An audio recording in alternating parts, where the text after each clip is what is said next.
बिस्मिल्लाहिर्रहमानिर्रहीम। अस्सलामुअलैकुम। नाज़रीन इकराम, पाकिस्तान ने भारतीय दहशतगर्दी के सबूत दुनिया के सामने पेश कर दिए। भारतीय खुफिया इदारों की वीडियोस पेश होते ही भारत में खलबली मच गई। ISPR का कहना है कि हालिया दहशतगर्द हमलों में रा मुलविस है। भारतीय एजेंसियां कालादम TDP, BLA और दीगर कालादम तंजीमों की पुष्टपनाही कर रही हैं। भारत कालादम तंजीमों को असला और रकम फराहम कर रहा है। CPAC के खिलाफ भारत ने एक सेल तैयार कर लिया है जिनमें 700 अफराद शामिल हैं। इन दहशतगर्दों का टारगेट CPAC को तबाह करना है।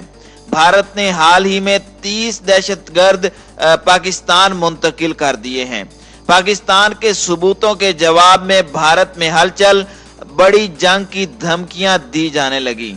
वीडियो की तफसील में जाने से कबल आप दोस्तों से गुजारिश है कि वीडियो को आखिर तक मुलाहिजा करें ताकि खित्ते में तेजी से बदलती सूरत हाल से आप आगाह रह सकें। नाज़रीन इकराम, बहुत ताखीर से ही सही लेकिन बिलाखिर हुकूमत ने भारतीय दहशतगर्दी के शवाहिद दुनिया के सामने पेश कर दिए हैं। दफ्तर खारजा में वजीर खारजा शाह महमूद कुरैशी और तर्जमान पाक फौज मेजर जनरल बाबर इफ्तिखार ने मुश्तरका प्रेस कॉन्फ्रेंस की है जिसमें पाकिस्तान में दहशतगर्द हमलों में भारत के मुलविस होने के नाकाबिले तरदीद सबूत पेश किए गए। भारतीय खुफिया एजेंसी रा के अफसरान के ऑडियो क्लिप्स भी सुनवाए गए जिसमें रा अफसरान पाकिस्तान में दहशतगर्दी की तरगीब दे रहे हैं, जबकि एक वीडियो भी दिखाई गई जिसमें दहशतगर्दों को डिवाइस के जरिए धमाका करने का तरीका कार बताया जा रहा है। वजीर खारजा और DG ISPR ने रा के कारिंदों के नाम, दस्तावेजात और फोन नंबर्स भी दिखाए। शाह महमूद कुरैशी और मेजर जनरल बाबर इफ्तिखार ने पाकिस्तान में हालिया दहशतगर्द हमलों में मुलविस रा और पाकिस्तान में उसके दहशतगर्द ग्रुपों की तफसीलात भी बताई, जबकि पाकिस्तान में दहशतगर्दी के लिए भारतीय माली मुआवनत के दस्तावेजी सबूत पेश किए। वजीर खारजा शाह महमूद कुरैशी ने कहा कि भारत ने पाकिस्तान को गैर मुस्तहकम करने का मंसूबा तैयार किया है। हमारे पास भारत के खिलाफ नाकाबिले तरदीद शवाहिद मौजूद हैं। भारत के खिलाफ शवाहिद बैनुल अक़वामी बिरादरी के सामने डोजियर की शक्ल में पेश कर रहा हूँ। वजीर खारजा का कहना था कि दहशतगर्दी को फिर हवा देने की कोशिश की जा रही है, इसलिए मजीद खामोशी पाकिस्तान और खित्ते के मफाद में नहीं होगी। शाह महमूद कुरैशी ने कहा कि भारतीय खुफिया एजेंसियां पाकिस्तान में दहशतगर्दों को माली मुआवनत और तरबियत दे रही हैं। भारतीय एजेंसियां कालादम TDP, BLA और दीगर कालादम तंजीमों की पुष्टपनाही कर रही हैं। वजीर खारजा का कहना था कि भारत पाकिस्तान में सियासी अदम इस्तेहकाम पैदा करना चाहता है और वो CPAC को सबूताज करने के दरपे है। भारत की जानिब से कालादम तंजीमों को असला और रकम फराहम की जा रही है। भारत चाहता है कि यहाँ अफरा तफरी फैलाई जाए। भारत दहशतगर्दों में 22 अरब रुपए तकसीम कर चुका है।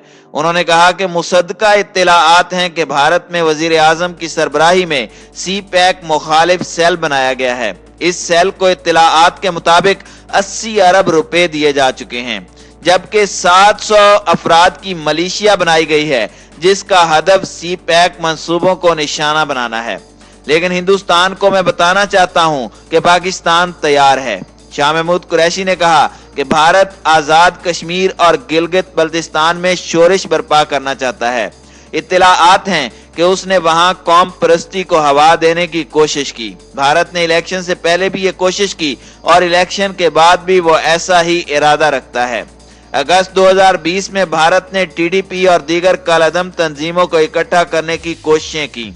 इत्तलाआत हैं कि ये दहशतगर्द पाकिस्तान में अपनी कार्रवाइयों में इजाफा करने की कोशिशें करेंगे। इस मौके पर DG ISPR ने बताया कि अफगानिस्तान में मौजूद भारतीय कर्नल राजेश दहशतगर्द तंजीमों के साथ राब्ते में हैं, जबकि भारत ने हाल ही में 30 दाइश दहशतगर्दों को पाकिस्तान और इर्द गिर्द मुंतकिल किया है।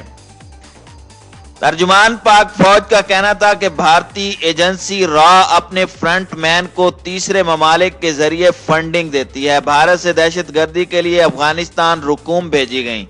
भारत कई तंजीमों को हथियार, आईईडी और खुदकुश जैकेट्स फराहम कर रहा है। रॉ ने टीडीपी को भी हथियार, खुदकुश जैकेट्स और आईईडीज फराहम की, जबकि अल्ताफ हुसैन ग्रुप को भी हथियार फराहम किए गए। रॉ भारतीय कंपनियों की मदद से बानी एमक्यूएम की फंडिंग कर रही थी। भारत ने अल्ताफ ग्रुप के 40 दहशतगर्दों को ट्रेनिंग दी। ये लोग तीसरे मुल्क से भारत गए। ट्रेनिंग का दौरानिया 15 दिन से 4 माह तक था। भारतीय तरबियती मराकज अफगानिस्तान में भी हैं। अजमल पहाड़ी ने तस्लीम किया कि भारत अल्ताफ हुसैन ग्रुप को तरबियत देता है। डीजीआईएसपीआर ने कहा कि डॉक्टर अल्लाह नजरत के भारतीय रॉ के साथ रवाबित मुसद्दिका हैं। डॉक्टर नजर ने जाली अफगान पासपोर्ट पर भारत का सफर किया। बीएलए और बीएलएफ दहशतगर्द गवादर में पर्ल कॉन्टिनेंटल होटल पर दहशत हमलों में भी मुलविस थे, जबकि पिशावर एग्रीकल्चर यूनिवर्सिटी और एपीएस हमलों में भी रॉ मुलविस थी। इन हमलों की वीडियोस अफगानिस्तान से अपलोड की गई। तर्जमान पाक फौज का कहना था कि पीसी गवादर हमले का मास्टरमाइंड अफसर नौराग सिंह था। वजीर खारजा और तर्जमान पाक फौज की जानिब से पेश किए गए भारतीय दहशतगर्दी के ये सबूत इंतहाई जामे हैं। ये बात खुशाइंद है कि हुकूमत ने जुर्रत से काम लेते हुए इन शवाहिद को दुनिया के सामने लाने का फैसला किया। इससे कबल मौजूदा हुकूमत अपने 2.5 बरसों में भारत से ताल्लुकात बेहतर करने की कोशिश करती रही है। यही काम पहले की हुकूमतों ने भी किया। जब भी किसी पाकिस्तानी हुकूमत ने भारत से ताल्लुकात बेहतर करने की कोशिश की तो वो दहशतगर्दी में भारत को मुलविस करार देने से गुरेज की पॉलिसी पर अमल पैरा रही। खामोशी की इस पॉलिसी का एतराफ वजीर खारजा शाह महमूद कुरैशी ने अपनी हफ्ता की प्रेस कॉन्फ्रेंस में भी किया। दूसरी जानिब भारत ने हमेशा और हर मौके पर बिला झिझक पाकिस्तान के खिलाफ इल्जामात आयद किए हैं और पाकिस्तान को आलमी सतह पर तनहा करने की कोशिश की है। एफएटीएफ में पाकिस्तान की मुश्किलात का सबब यही भारतीय प्रोपोगेंडा है। हुकूमत की जानिब से खामोशी तर्क करके भारत का नाम लेने की नई पॉलिसी से उम्मीद है कि आलमी बिरादरी के पाकिस्तान के हवाले से तर्ज अमल में तब्दीली आएगी। दुनिया को बावर कराया जा सकेगा कि पाकिस्तान दहशतगर्दी से मुतासरा मुल्क है, जबकि भारत दहशतगर्दी का सरपरस्त। ये पहले पॉलिसी बहुत पहले अपना ली जाती तो पाकिस्तान का इतना ज्यादा नुकसान न होता। दूसरी जानिब काबुल शहर के करीब तालिबान के खुदकुश हमले में 40 अफगान अहलकार हलाक हुए हैं। सुबह पगमान में फौजी यूनिट को कार बम से उड़ाया गया है। इससे मुत्तसिल पुलिस मरकज को भी शदीद नुकसान पहुंचा है। कार्रवाई अरगुनई के इलाके में की गई, जिसमें अफसरों समेत दर्जनों अहलकार भी जख्मी हुए हैं। बल्ख में बम धमाके में अफगान सरहदी फोर्सेस का कमांडर भी मारा गया है। तालिबान ने किंदूज, नंगरहार, गजनी और तुखार में भी अफगान फौज की चौकियों पर धावा बोला है। अफगानिस्तान के नायब सदर अमरुल्लाह सालेह ने दावा किया है कि काबुल यूनिवर्सिटी पर हमले के मास्टरमाइंड को गिरफ्तार कर लिया गया है। दूसरी जानिब अमेरिका ने अफगानिस्तान और इराक से फौजियों की जल्द वापसी का इशारा दे दिया है। कायम मकाम वजीरे दिफा क्रिस्टोफर मिलर ने कहा है कि अब तमाम जंगें खत्म होंगी और अमरीकी एहलकारों की घर वापसी का वक्त आन पहुंचा है।